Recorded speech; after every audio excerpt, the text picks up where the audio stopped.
Badan Kepegawaian Negara (BKN) mewacanakan pemberian sanksi lebih berat kepada calon pegawai negeri sipil (CPNS) yang mengundurkan diri meski telah dinyatakan lolos seleksi. Sanksi itu berupa larangan mengikuti seleksi di seluruh instansi kementerian atau lembaga selama 5 periode dan denda. Tapi pengamat birokrasi dan kebijakan publik menilai sanksi itu tidak tepat, selama proses perekrutan tidak transparan dan tidak bisa membuat lingkungan kerja yang sehat bagi generasi milenial agar mau berkarir di instansi pemerintah. Seorang calon pegawai negeri sipil di Sumatera Barat yang baru saja lolos seleksi, Indah, mengaku kaget begitu tahu besaran gaji dan tunjangan yang akan ia terima sebagai pelayan masyarakat di salah satu lembaga pemerintah. Sebab ketika mendaftar, ia berharap gaji yang diperoleh itu bisa menjamin hari tuanya kelak. Meskipun gaji dan tunjangan yang didapat jauh dari harapan, Indah tidak akan mengundurkan diri. Dia tak mau mengecewakan orang tuanya.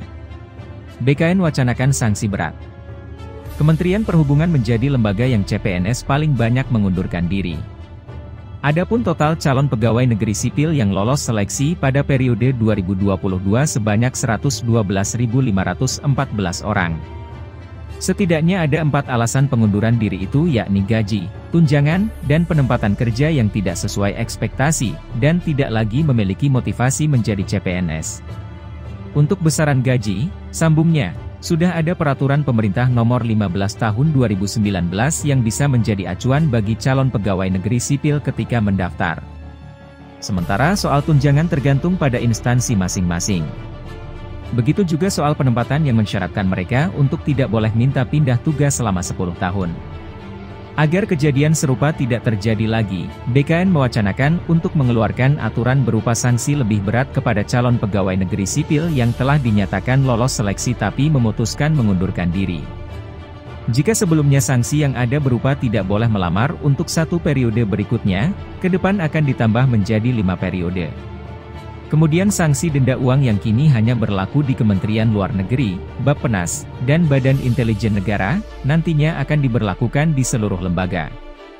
Seleksi CPNS kan mahal dan anggaran yang dikeluarkan pemerintah banyak. Belum lagi tes-tes yang dibuat instansi langsung. Itu uang yang keluar banyak. Ya ruginya sebesar itu. Untuk mengisi posisi yang ditinggalkan para CPNS tersebut, BKN akan merekrut peserta yang rankingnya berada di urutan kedua. Perekrutan harus terbuka dan mengikuti perkembangan zaman. Pengunduran diri seratusan calon pegawai negeri sipil tahun 2022 ini disebut pengamat birokrasi dan kebijakan publik, Mudyati Rahmatunisa, menjadi yang terbesar yang pernah ada.